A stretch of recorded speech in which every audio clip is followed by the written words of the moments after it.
Alors, bonjour, bonjour. Hop là, j'étais en train de perdre l'écran. Alors, bonjour Mathieu.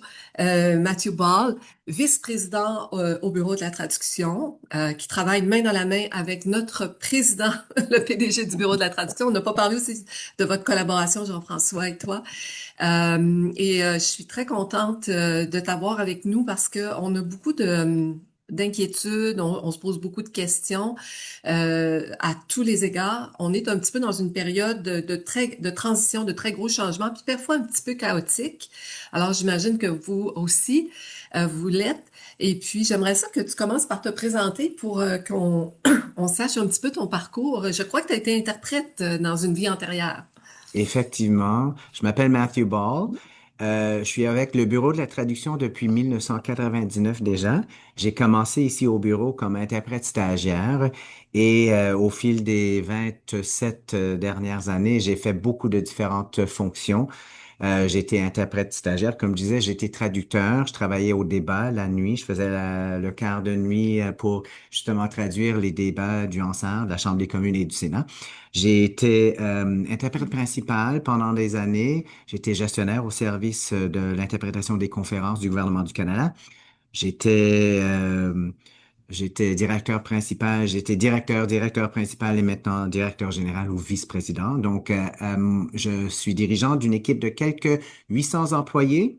J'ai des Hmm. traducteurs, un grand nombre de traducteurs en langues officielles, des traducteurs anglais, français. J'ai des traducteurs en multilingue. J'ai des terminologues qui font quand même le travail important. Le bureau a, parmi son mandat, c'est la normalisation terminologique à l'échelle pour le gouvernement fédéral. Donc, on fait ça aussi. Et tout le monde, j'imagine, connaît bien notre produit phare Termium et Termium Plus plutôt.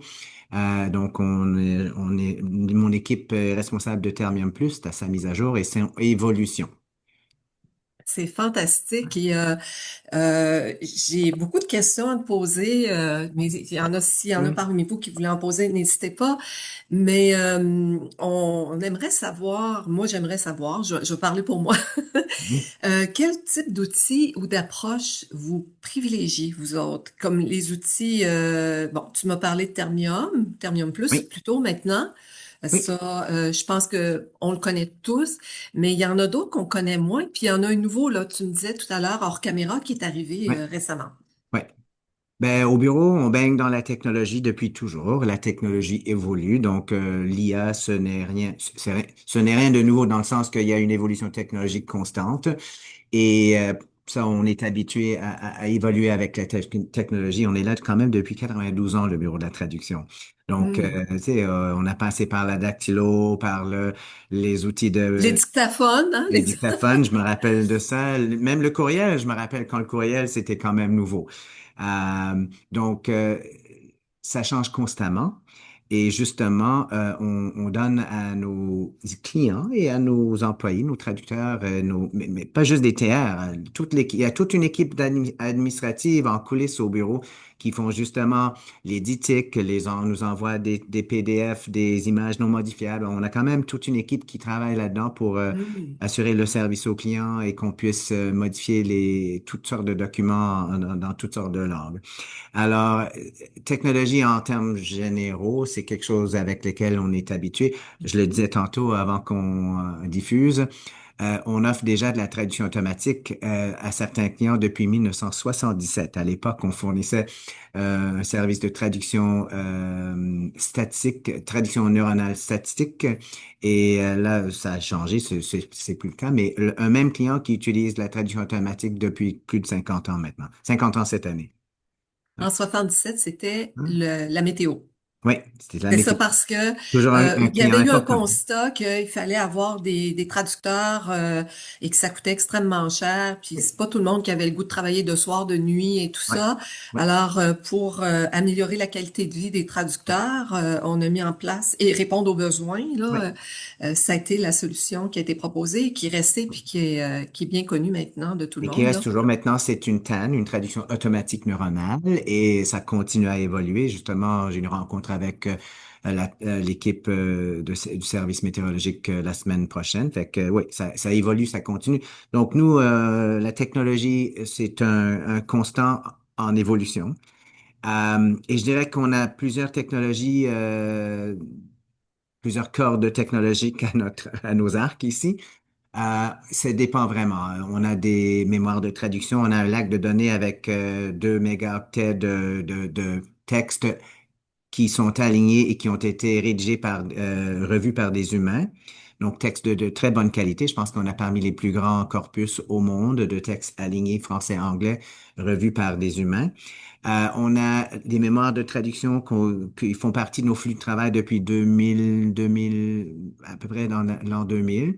On a des TAN qu'on entraîne particulièrement, des TAN PAN, c'est traduction neuronale pour automatiques ceux qui neuronales. connaissent, Ouais, c'est ça. automatique neuronale, Oui. pour ceux qui ne Fait connaissent qu'on pas a ouais, l'acronyme. on a des outils qu'on spécialise qui sont adaptés à des clients et à des projets. Donc, mettons une traduction des résumés scientifiques, c'est un bel exemple.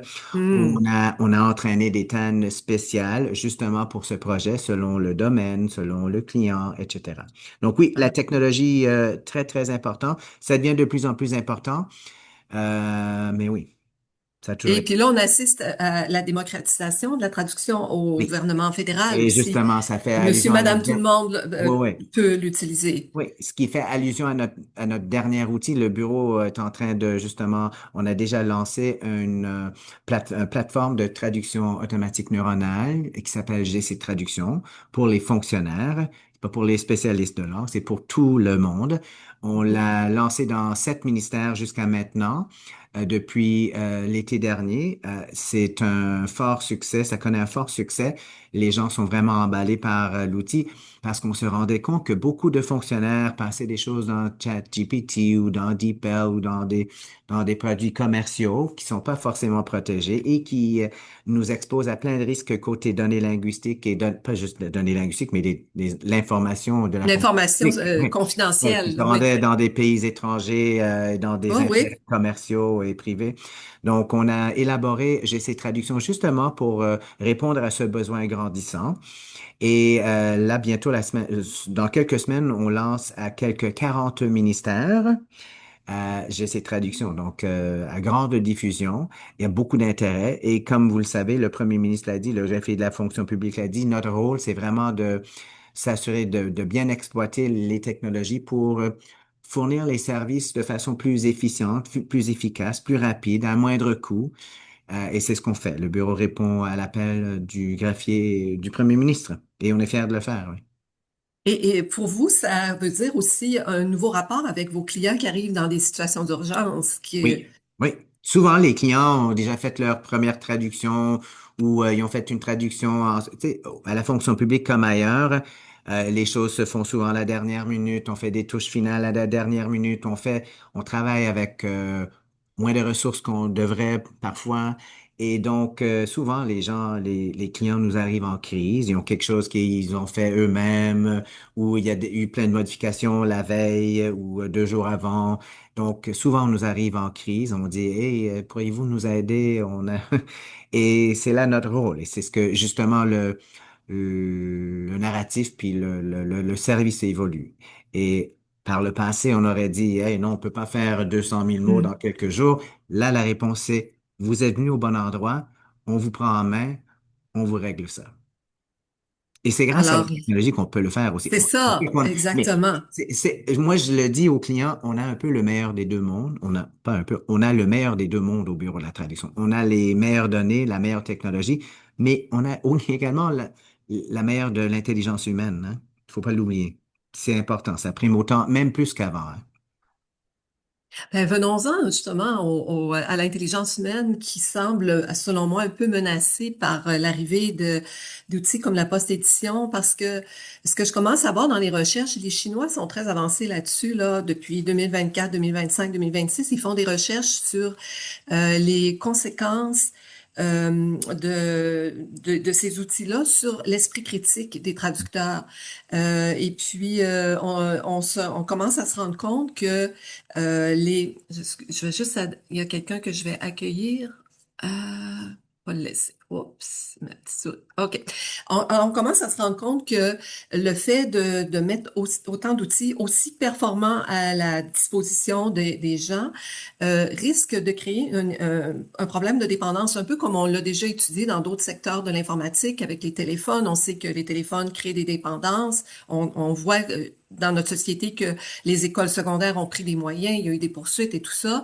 Alors là, ma question, c'est les traducteurs, si on leur donne, ils sont sûrement pas à l'abri d'avoir de développer une certaine dépendance. Puis il y en a qui pensent, qui trouvent aussi qu'avec ces outils-là, ils sont moins portés à réfléchir. Donc, est-ce que ça remet pas il y a un problème de dépendance cognitive, puis peut-être aussi ça diminue pas leur esprit critique d'avoir toutes Hmm. ces belles solutions-là qui arrivent sur leur écran? Question intéressante. Avec des Ouais. délais très serrés, des Oui, oui, crises oui. comme tu viens de décrire. Ah, écoute, j'ai comme deux impressions un peu contradictoires dans ma tête quand je parle, quand je pense aux technologies, au pluriel, et l'humain.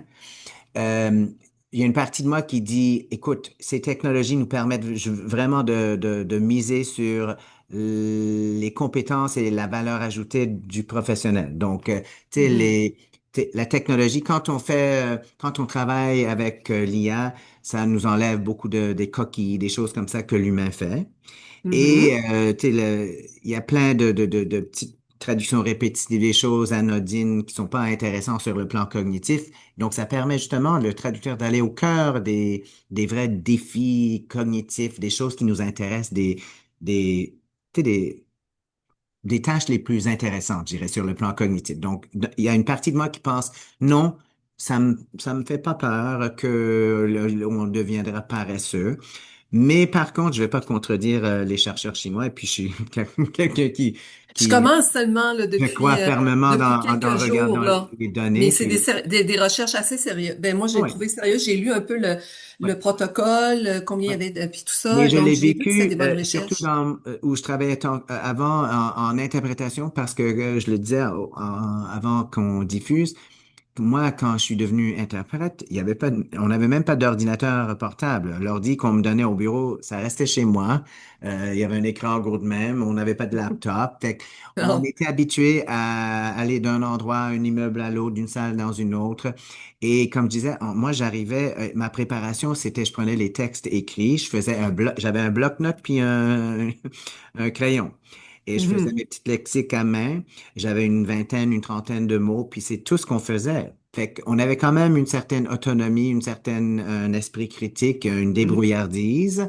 Et je sais que maintenant, si tu demandais à un interprète d'aller en cabine sans Internet, sans laptop, ça serait un défi, hein? Fait que je pense Oui, que, puis ouais. ouais. Je pense pas que Fait ça passerait. Ben ça peut arriver des fois que j'imagine il y a des problèmes techniques oui, oui. qui Mais en fin ouais, de mais compte, il faut que les professionnels aient les compétences de base. Puis à la base, la traduction demeure la traduction. C'est le transfert linguistique entre deux langues. Donc, il faut avoir des connaissances linguistiques, il faut avoir des connaissances culturelles, il faut avoir des connaissances des besoins du client. Fait que, tu sais, on opère quand même dans un écosystème et en principe, on devrait pouvoir opérer avec ou sans technologie. La technologie est là pour nous aider pour nous faire plus rapide, plus normalisé. En principe, la technologie devrait nous aider à augmenter notre rendement, mais on devrait pouvoir quand même, l'esprit critique importe, le jugement importe quand même, les connaissances culturelles, linguistiques, c'est quand même important, quand même. en fait, moi, je dirais d'un autre côté, là, je vais me faire l'avocat du diable. Mm. En fait, quand on traduisait, justement, avant l'arrivée de toutes ces technologies-là, on partait plus une démarche. En fait, la traduction doit partir du client, du contexte et non pas d'un texte déjà traduit devant nos yeux. Là, on fait exactement le contraire. On a un texte qui est traduit devant nos yeux. Et c'est très difficile de s'en détacher. J'expliquais ça par dans notre cerveau, on a moi personnellement, j'ai une longue carrière derrière moi, donc j'ai pu développer ma mémoire à court terme. On est comme des ordinateurs, ou les ordinateurs sont comme les humains, je devrais plutôt Mm. dire. On a une mémoire à court terme qui nous permet d'avoir une flexibilité cognitive, de passer d'une langue à l'autre. Puis on a une mémoire à long terme qui est nourrie par toutes nos années d'expérience avec nos différents clients. Ouais. Aujourd'hui, les jeunes vont arriver, ils sont habitués de travailler avec des sorties genre ChatGPT, donc ils pourront pas, à mon avis, là, c'est une impression, d'après les connaissances que j'ai du fonctionnement du cerveau, que j'ai étudié pendant ma thèse de doctorat, j'ai l'impression qu'ils n'auront pas le temps de développer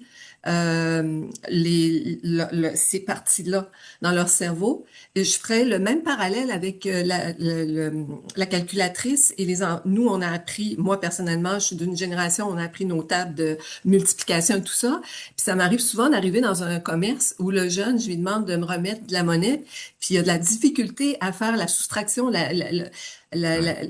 l'addition nécessaire pour Ouais. savoir Les combien calculs il de doit me base, remettre ouais. d'argent. Ouais. Alors là, je me dis, c'est parce que ce jeune-là n'a pas appris les tables de...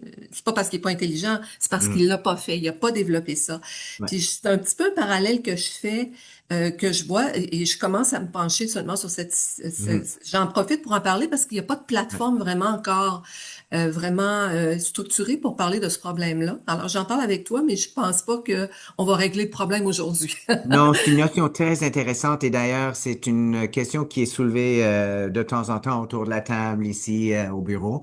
Je pense qu'il faut faire attention de faire des abstractions ou des généralisations sur des anecdotes, mais on le voit ici parce que nous, d'un côté, il y a une tension qui existe. Moi, je voudrais que les gens utilisent les technologies qu'on met à leur service, qu'on met à leur disposition.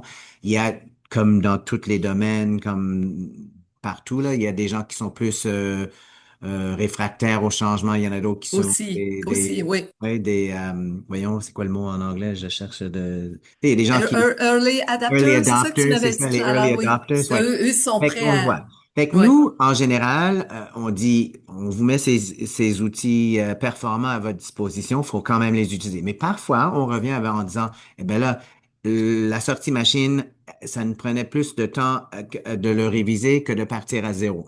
oui, Fait qu'on, quand oui. même, on Ça, j'ai donne entendu ça souvent. oui, puis on Oui, donne quand même la liberté, ce sont quand même des professionnels. Moi, je ne vais pas leur dire comment faire leur travail en détail. On les encourage, on leur donne, des outils à leur disposition. Mais parfois, effectivement, la sortie ne les aide pas. Et dans ce cas-là, les gens vont repartir à partir de zéro. Mais ça dépend du cas, ça dépend de la situation, ça dépend de oui, la, absolument. ouais, ça dépend du traducteur aussi. Exactement. Donc, ce qui m'amène à dire que vous prenez soin de vos employés. Vous avez une responsabilité en tant qu'employeur. Eux, ils ont la responsabilité Oui. de C'est une voie à se double former. sens. C'est une voie à double sens. Il y a des Ça va formations dans qui les sont deux sens. obligatoires. On vous dit, vous allez suivre ces formations suivantes sur technologie, sur etc.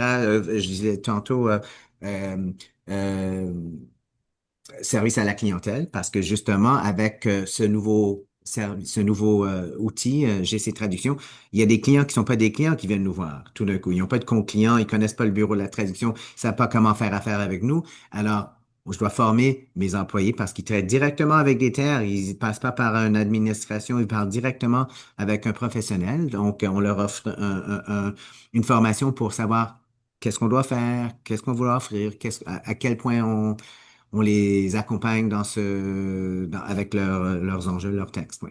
Et Donc, justement, il y a des clients, il y a des employés qui viennent nous voir, hey, ça nous prendrait ça, une formation en telle ou telle chose. Fait que c'est comme je disais, une voie à double sens. Et souvent, c'est nous qui imposons ou encourageons des formations. Et souvent, c'est l'employé, les traducteurs qui disent, ou les terminologues ou les interprètes qui disent, ah, ça nous prendrait une formation en telle ou telle chose. c'est intéressant. Donc, il y a un rôle de traducteur conseil pour les Oui. clients qui est en Oui. train de prendre Oui. place de plus en Oui, plus, ça là. devient de plus en plus important. À mesure que les fonctionnaires moyens font leur propre traduction, nous, notre rôle de conseiller devient de plus en plus important, je dirais. Est-ce que vous avez aussi un rôle de traducteur, de consultant culturel? Euh, Je pense que ça dépend. Écoute, beaucoup de ce qu'on fait au Bureau de la traduction, c'est dans un contexte de la fonction publique fédérale. Fait que culturel, je veux dire, la culture relativement définie ici, mais même à l'intérieur de la fonction publique, si on est en sciences, si on est en programme, si on est en statistique, ça peut varier quand même. Et on a justement établi des équipes justement pour s'assurer qu'ils répondent aux besoins précis et à la culture précise de ses clients. C'est vraiment intéressant.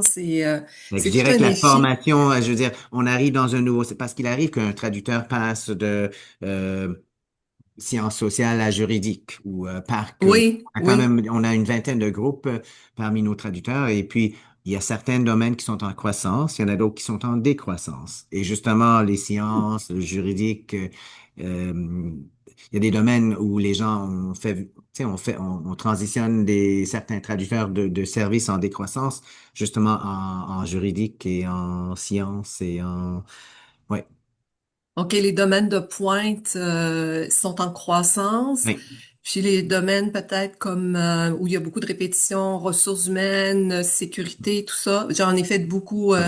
quand je travaillais notamment en Sécurité, traduction tessier. sécurité, je dirais plus en croissance. Oui, Ah, ah, cybersécurité à ce oui, moment-là. OK, oui, oui, avec tout ce qui se passe sur la scène internationale aussi, oui, oui. effectivement. Défense en croissance, oui, c'est ça. Défense en croissance, effectivement. Mhm. Et puis, donc on voit, là, ça répond, érosion du jugement professionnel, Mhm. je le vois. Là, ce que je vois, je t'en ai pas parlé hors caméra, mais je pense que je me sens assez à l'aise pour te poser la question. J'entends beaucoup aussi que les données selon les prédictions qui s'en viennent, ce qui s'en vient, c'est qu'on va avoir 80% de postes éditeurs et 20% de traducteurs de traducteurs qui font de la traduction là, à partir de zéro, là. Ouais. Est-ce que, je sais pas si c'est la réalité, par exemple, au bureau de la traduction. Ben, ça dépend du projet, ça dépend du texte. Il y a des domaines qui se prêtent Mhm. très bien aux mémoires et à la TAN. Donc, en général, dans la majorité de nos cas, on a un flux de travail où tout passe par soit la TAN ou un mélange de TAN et de mémoire. Donc, en principe, un traducteur au bureau commence avec un premier jet, un brouillon automatique. Mais il y a certains domaines où on a très peu de données, où les données sont moins probantes et où les gens vont faire vraiment partir à peu près à partir de zéro. Je peux pas C'est ça, parler en les termes vins. de pourcentage, il faudrait que je me rende. OK. Mais Non, c'est intéressant. C'est ça, je me demandais si c'était un peu la même réalité. Donc, il va y avoir des gens qui vont peut-être être meilleurs en post-édition. ouais, c'est une Puis façon de travailler, vraiment. aussi, là, il va y avoir les projets, mais il va y avoir Ouais, des affinités là, avec ouais, les, ouais, OK. Et puis là, on voit que l'Université d'Ottawa reprend aussi ses activités, le programme de ouais. parce qu'il y a eu comme Maîtrise, une ils ont pause, hein? lancé leur programme de maîtrise en traduction, oui. OK. Mhm. Alors ça, ils vont aller, sûrement vous allez avoir des stagiaires chez vous. Sûrement, on espère, comme toujours, oui. On vous le souhaite. Oui, Alors, donc c'est ça. Et puis l'autre question que je voulais te poser, c'est est-ce que l'IA représente un risque pour les langues officielles?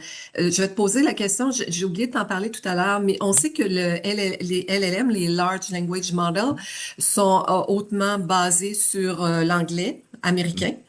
oui, Et que souvent, les ChatGPT et compagnie font, pour nous répondre en français, font une traduction rapide oui, à partir de l'anglais, d'où la raison pour laquelle on a des sorties de ChatGPT qui sont truffées d'anglicisme et tout. oui. Et on assiste, semble-t-il, là je commence à entendre ça aussi, une espèce de... Parce qu'il y a des études pour voir comment les gens à qui on présente un type de texte écrit à partir Oui. d'un être humain par rapport à des sorties de ChatGPT, puis on commence à voir qu'il y en a qui aiment plus les sorties générées par ChatGPT. C'est comme s'il y aurait une espèce d'érosion d'uniformisation. Une Ça serait homogénéisation, oui, partout oui. dans le monde, là. C'est pas Oui, oui. juste chez vous, là. C'est partout dans le monde. Mhm. Et puis, la question, c'est pourquoi est-ce que ça représente, puis nous, on a l'enjeu des langues officielles. Est-ce que l'IA pourrait amener une espèce de uniformisation, par exemple, du français par rapport à l'anglais, pas parce que ça passe par ce système de LLM-là.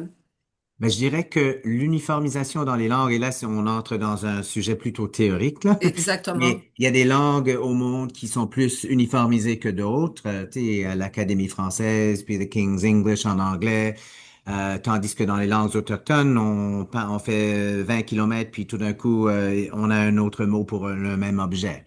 Fait que l'uniformisation dans les langues, c'est pas forcément une mauvaise chose en En soi. soi, pour la communication, c'est ça? Oui, OK. Mais oui, fait que moi je le vois plus, j'ai pas vraiment une opinion là-dessus. Moi je le vois plus comme de façon neutre. La normalisation, écoute, c'est l'un de nos rôles, c'est la normalisation terminologique au fédéral. Fait que je peux pas argumenter d'un côté que c'est une mauvaise chose quand c'est notre mandat.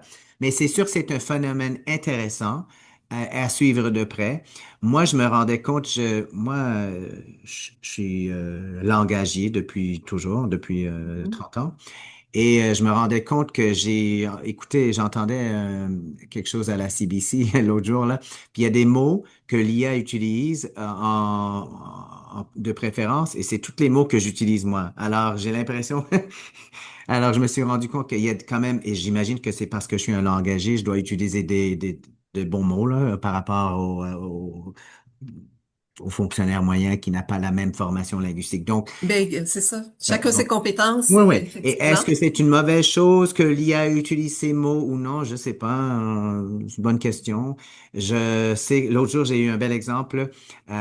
Moi-même, j'utilise l'IA souvent dans plein de tâches Ah oui. administratives au cours de la journée, hein. Ça m'aide à être beaucoup plus efficace. Il m'est arrivé moi, je relis tout, je fais attention. Mais quand je fais des billets sur LinkedIn ou ailleurs, c'est sûr que souvent j'utilise ça pour éviter le syndrome de la page blanche. Et l'autre jour, j'ai fait un billet, puis j'avais une faute de frappe là-dedans. Fait que puis quelqu'un de mon équipe m'a dit, ah, il y a une coquille dans ton billet LinkedIn. J'ai dit, ah, ben là, ça démontre que je l'ai pas fait c'était pas fait par Copilot ou c'était moi qui l'avais rédigé, en fait. Fait que je pense qu'on est dans euh, l'ère où les gens, tu sais, à chaque fois qu'on voit un texte, on se demande, est-ce que ça a été fait par un humain ou par l'IA? C'est normal parce que c'est quand même une nouvelle technologie et tout le monde se positionne par rapport à ça. Il y a des gens qui l'aiment, il y a des gens qui le détestent. Pour moi, c'est un outil comme un autre. Il y a des avantages, il y a des inconvénients. Normalisation, c'est un des Des répercussions, que ce atouts, soit hein, une bonne chose absolument. ou une mauvaise chose à voir, à suivre. Oui, je comprends bien. Puis, il y a une chose aussi dans le balado précédent que je faisais avec Natacha Tata. J'avais André Poirier qui Oui, était présent parmi les participants. Puis lui, il parlait, il enseigne à l'Université du Québec à Trois-Rivières la post-édition. Il est professeur en traduction. Puis lui, justement, dans cette perspective-là, ce qu'il remarquait, c'est les fameux co-occurrents. Il disait là, il y a des co-occurrents, parce que là, nous, on est sensible à ça en tant que langagé. oui. Les gens qui ne sont pas des langagers, ça, c'est C'est pas quoi un grave, là. co-occurrent? Mais les co-occurrents, un verbe avec qualité, je pense qu'il disait, ChatGPT va dire augmenter la qualité, alors que normalement, le plus courant des co-occurrents, c'est une question de fréquence aussi, Mhm, c'est améliorer la qualité. mhm. Ouais, Alors, il donnait cet exemple-là qu'il y avait un danger que ouais. ces nuances-là se perdent, là. Ben, c'est sûr que l'IA va affecter l'évolution de la langue, hein. Ben, ça prend C'est pas le ça, crack papier exactement. pour en déduire ça. Mais ouais, si c'est une mauvaise chose, une bonne chose. Moi, je pense que ça représente aussi des possibilités pour les langues officielles. J'ai un très bel exemple de cela. Avec le lancement de notre projet pilote GC Traduction, on a fait la comparaison entre les traductions faites par GC Traduction par rapport à nos traductions en GC Lingua, donc les traductions dites professionnelles faites par des humains. 91% de nos demandes de traduction en traditionnel sont de l'anglais vers le français. Quand on regarde GC Traduction, 30% sont des traductions de l'anglais vers le français, sont des traductions du français vers l'anglais. Ce qui Hmm. m'indique qu'il y a beaucoup de fonctionnaires au fédéral qui font de leur travail en français et qui le font traduire en anglais. Donc, pour moi, c'est une belle occasion pour des fonctionnaires de pouvoir travailler dans leur langue maternelle. Ils savent sciemment que ça va être traduit vers l'anglais. Ben, 3 sur 4 personnes qui lisent leur travail vont le lire en anglais. Donc, ça leur donne quand même le pouvoir de revoir la traduction et ça me fait moins peur dans le sens que normalement les francophones sont aussi quand même assez forts en anglais. Donc, ils ont les compétences voulues pour revoir la version anglaise. Et ils sont, tu sais, un fonctionnaire francophone moyen, là, j'espère que je, je me vais pas dans des Non, domaines non, controversés, mais en on général, le comprend. fonctionnaire fédéral francophone peut relire un texte en anglais puis peut voir si c'est logique ou non. Tandis qu'un fonctionnaire anglophone moyen, je pense pas qu'ils sont capables, la plupart d'eux, de revoir la traduction française et de dire si c'est à peu près correct ou non. On Fait que pour pourrait moi, c'est quand même parler une occasion pour les langues officielles et pour justement la minorité francophone de justement d'avoir un c'est outil puissant bien. à leur disposition. Ouais. Je trouve ça bien. Plutôt que de dire francophone moyen, je pense à Patrice, on travaille sur un programme de formation pour les traducteurs. On parle de persona ou d'archétype. OK. Bon, On pourrait parfait. dire, je sais pas, J'adore. Patrice, qu'est-ce que tu en Persona penses? archétype, oui. Mais Oui, c'est plus représentatif, oui. Ouais. représentatif. C'est ça, c'est la personne qui a toutes les caractéristiques de l'ensemble Oui. des fonctionnaires. Je voulais dire moyen dans le sens statistique et non dans le Et sens, voilà, voilà, non exactement. dans le sens C'est ça. Et non dans le sens qualitatif, péjoratif. hein? Ouais, ouais, c'est ça.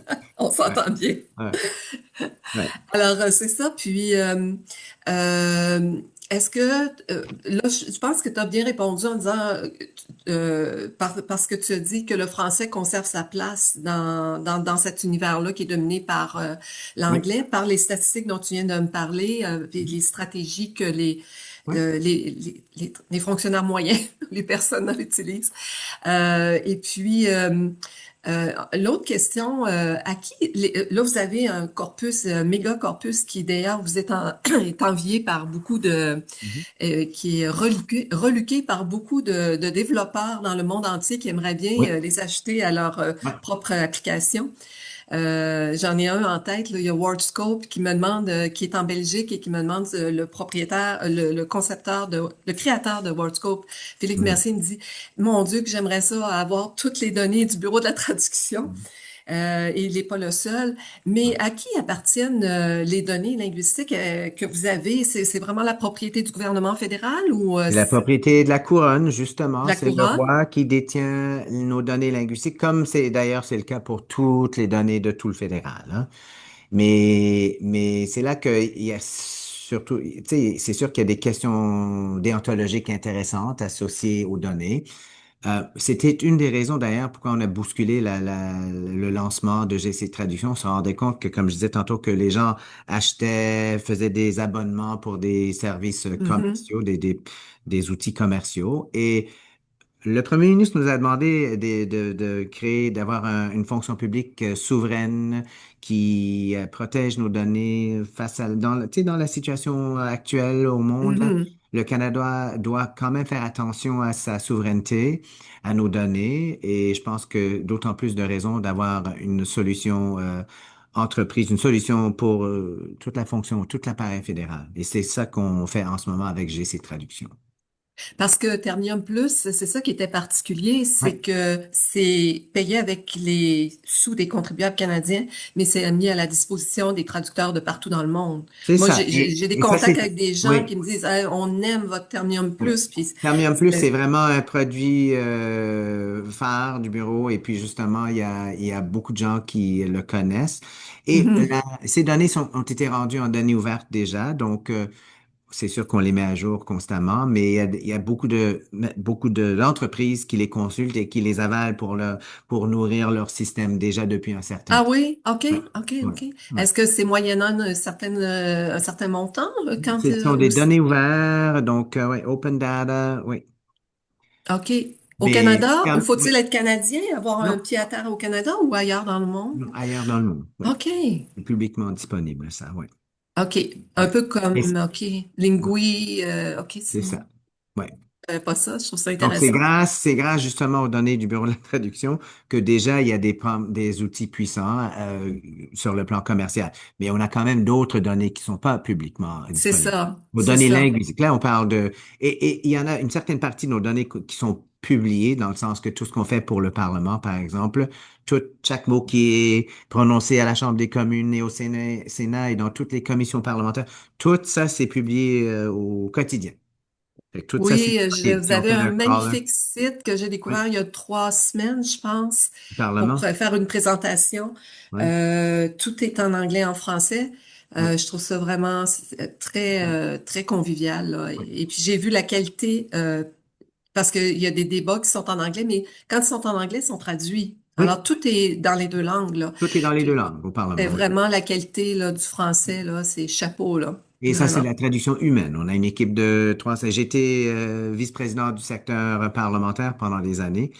Et il y a toute une machine derrière ça. On fait ça, on travaille la nuit, on publie le lendemain pour 7 heures du matin. Je le faisais comme traducteur il y a un certain temps. Oui, et c'est comme ça que je sais qu'il y a beaucoup de traducteurs qui travaillaient au dictaphone pour Oui, je le faisais moi-même. épouvantail. Oui, Oui, ben c'est ça que j'ai pensé. oui, C'est comme ça. J'ai travaillé pour Philippe Tessier de Traduction oui. Tessier Mhm, et lui aussi a travaillé de nuit. mhm, Puis il avait constaté, c'était un homme d'affaires avisé, Philippe mhm. Tessier, puis il regardait les traducteurs qui utilisaient le dictaphone, qui avaient une productivité, je sais pas, deux, trois fois supérieure à celle de ceux qui Ouais, tapaient.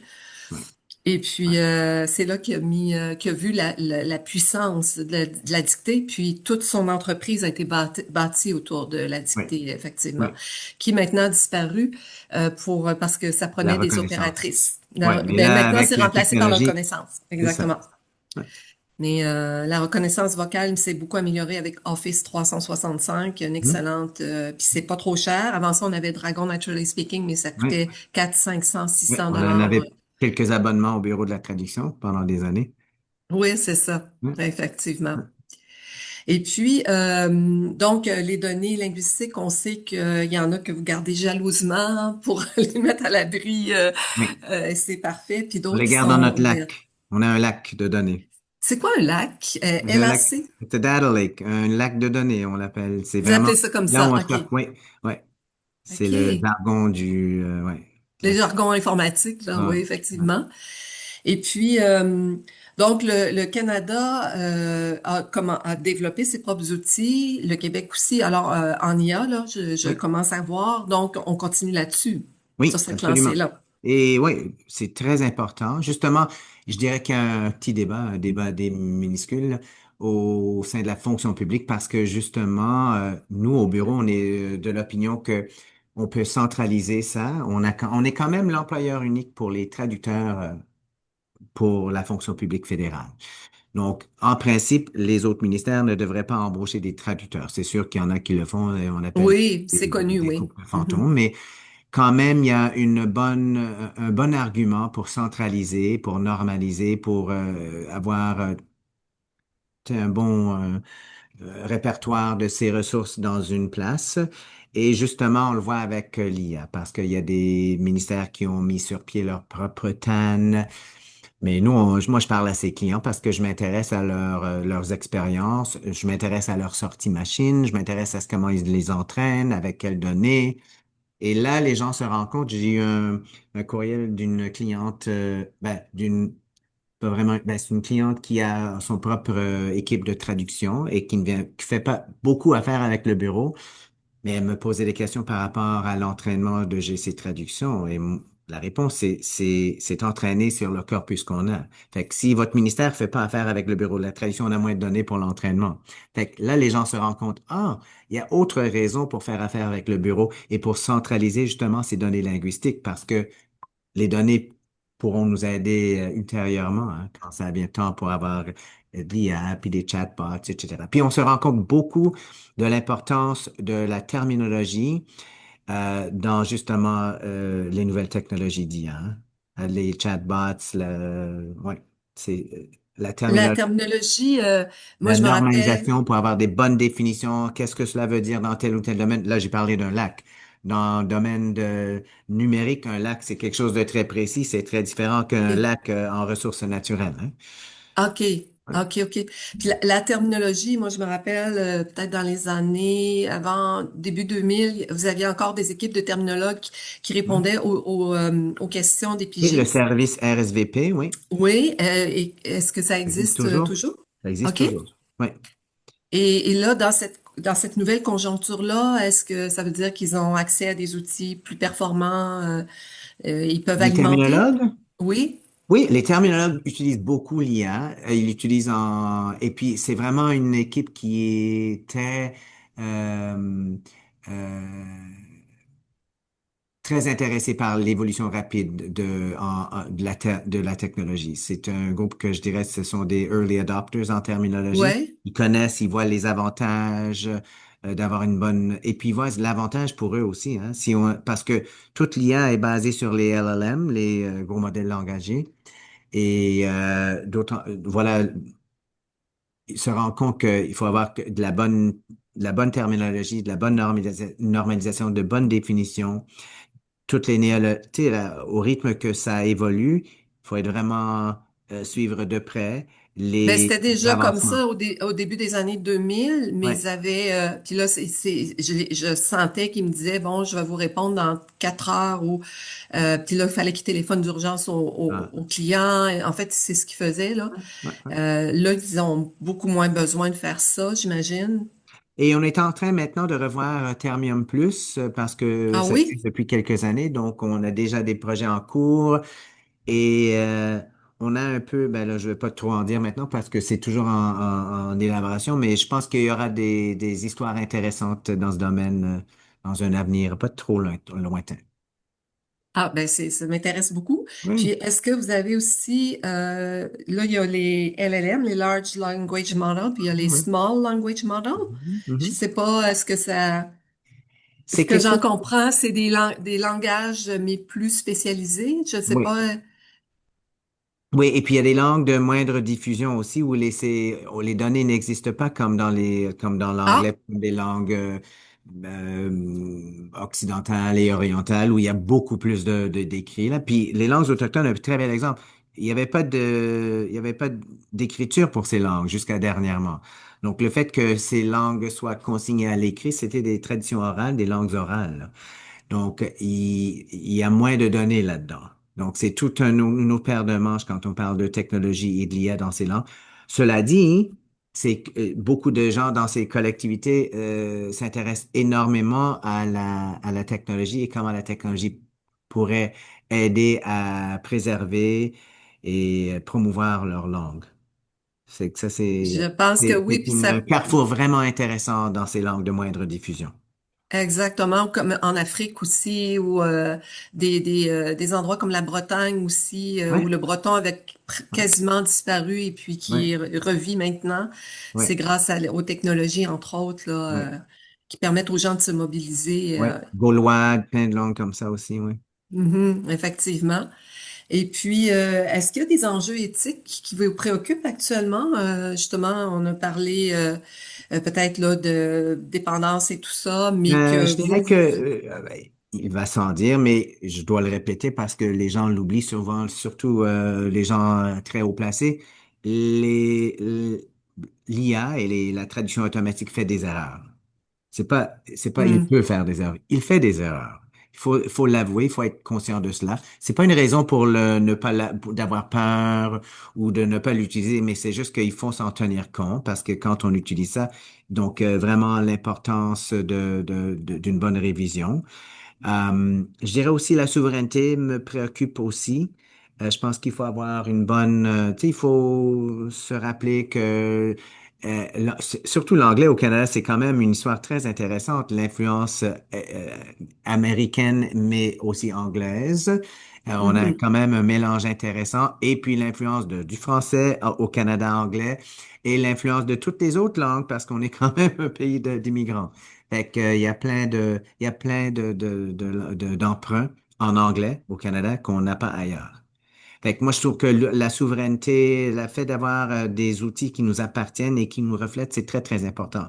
On oublie que la langue façonne comment on pense, hein. Exactement. Moi, j'ai fait mes recherches de maîtrise là-dedans.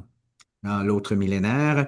Et ces mêmes questions persistent, hein. C'est quand même la langue, comme je le disais, ça façonne ce qu'on pense. Puis les gens pensent que la langue, c'est quelque chose de neutre, puis les dictionnaires, puis la terminologie, c'est neutre. Ben non. La langue véhicule toutes les mœurs, toutes les valeurs d'une culture. Puis les gens s'en rendent pas compte, toujours. C'est vrai.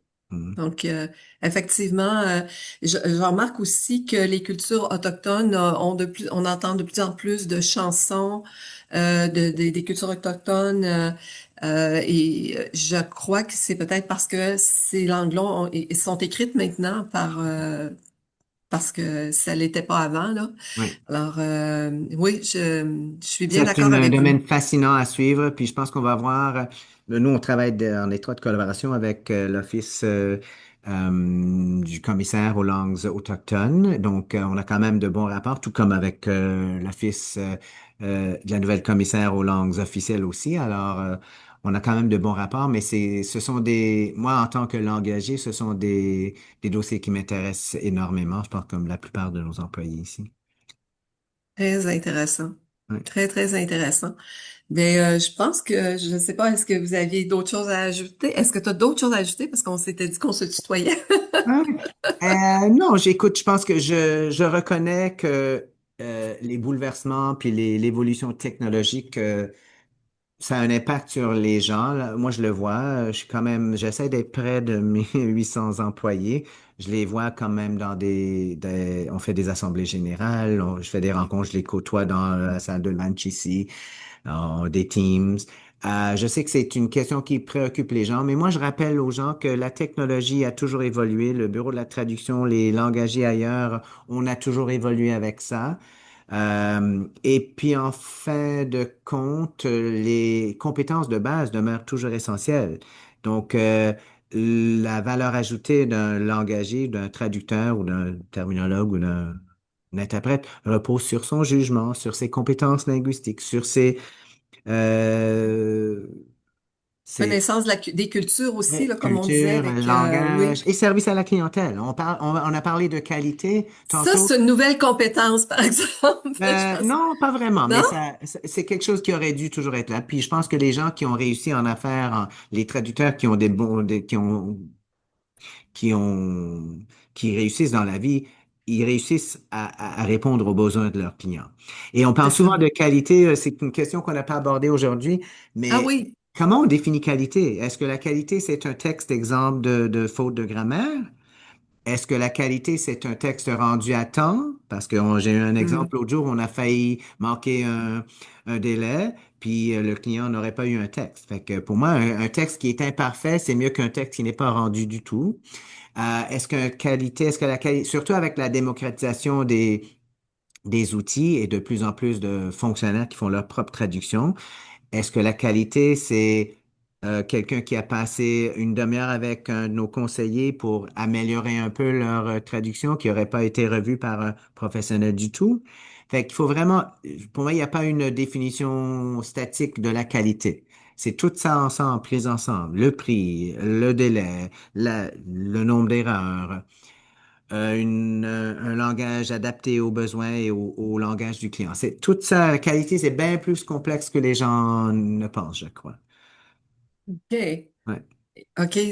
Donc, vous entrez au bureau de la traduction, vous sensibilisez les traducteurs à tous ces aspects-là parce que je pense qu'à l'université, on nous parle pas de tous ces aspects-là. On Moi, nous je parle. leur parle. Moi, je leur parle. C'est sûr que si on parle à un langagier puis on parle de qualité, pour eux, c'est le nombre d'erreurs. Mais moi, je leur Oui. rappelle que c'est plus que ça. On travaille dans un contexte.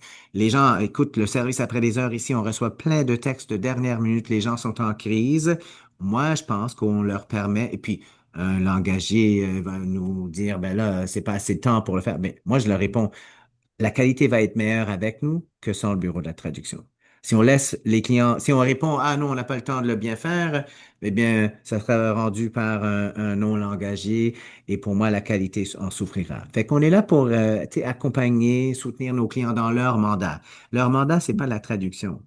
En ressources naturelles, il y a bien des choses. En statistiques, tu sais, fait qu'ils ont quand même des dossiers très importants à gérer et on est là justement pour s'occuper de la traduction. Ça, c'est notre mandat. C'est très, très bien. Nous, personnellement, Patrice et moi, on est en train de travailler sur un programme de formation qui s'adresse aux pigistes en collaboration entre l'Union européenne et le Canada Mhm. parce qu'on veut amener les traducteurs à changer leur... là, on parle de pigistes, on parle pas de Ah ouais, gens ah qui... ouais. avec leur modèle d'affaires. On veut... Parce que les traducteurs, une chose aussi dont on n'a pas parlé jusqu'à tout récemment, se percevaient plus comme des exécutants que comme des gens d'affaires, à part Mhm. quelques traducteurs, comme tu dis, Ouais. qui ont mis sur pied leur propre cabinet et puis tout ça, Mhm. puis qui ont très bien réussi, là, mais il y avait une fibre entrepreneuriale que la plupart des traducteurs n'ont pas. Maintenant, on travaille là-dessus et on travaille à les aider on travaille pas avec la même façon que vous, on travaille plus à partir de leurs valeurs personnelles pour voir s'ils peuvent à concilier leurs valeurs personnelles avec les valeurs des entreprises pour lesquelles ils veulent travailler. Oui, Et puis aller chercher des clients par eux-mêmes sur LinkedIn dans des domaines où c'est encore possible de faire de la traduction à partir du début de zéro là. C'est oui. des traducteurs qui vont faire de la traduction traditionnelle là, comme on l'entend, Mhm. plus que de la post. Ils vont offrir la post-édition aussi. Alors puis d'autres services aussi. On sent que là le vent a tourné. Le traducteur exécutant qu'on a connu, c'est Oui. quasiment chose du passé. Je le vois dans tes propos à toi. Je le vois dans la démarche que Patrice et moi on fait avec les pigistes. Oui. Et je vois entre ça plein de gens, plein de traducteurs exécutants qui sont en plein déni, Oui. Oui. qui perdent leur charge de travail. Et on voit aussi des traducteurs qui tournent la page, se disent on va aller de l'avant et qui font des chiffres d'affaires comme jamais ils ont fait avant. Oui. Alors, on Oui. voit que tant du côté de la pige que du côté du gouvernement, il y a Oui. des changements Il faut partout. s'adapter aux réalités qui évoluent rapidement. Écoute, là, un fonctionnaire moyen a accès à des traductions gratuites et instantanées. On n'aurait jamais vu ça avant. Si on ignore ça, on est Mhm. perdu. C'est en Et plein là, ça. et pour moi, ça valorise encore plus le rôle du traducteur ou du professionnel comme conseiller. Là, vous avez un texte, là. Comment je peux vous aider avec ça? C'est vraiment C'est là ça. qu'on doit miser pour justement accompagner les clients. Et puis, le client ne sait pas ce qu'il ne sait pas aussi. Donc, il faut Ça, c'est, oh mon Dieu. gentiment rappeler ou Mm. informer ou faire valoir notre importance. Bref, éduquer le client, ce Oui. qu'on essayait de faire, mais là, l'occasion c'est pas péjorativement, parce que chacun a ses compétences, là. Oui, oui, On peut pas oui. tout Ils ont des savoir compétences autres que que les les compétences nôtres. langagières. Mhm. Oui, oui. Et merci beaucoup pour de t'être prêté au jeu autour du traducteur. Et puis je rappelle à ceux qui sont avec nous aujourd'hui ou que c'est possible, ça sera possible de le regarder en rattrapage. Ça sera sur deux plateformes, YouTube et Spotify, dans les jours qui viennent. Et puis ben, merci C'est beaucoup moi à qui te toi. remercie, Sylvie. Ce fut un plaisir Oui, et au plaisir de se parler encore un jour, j'espère. oui, certainement. Je manquerai OK. pas. À bientôt. Au Excellent. revoir. OK, bye bye.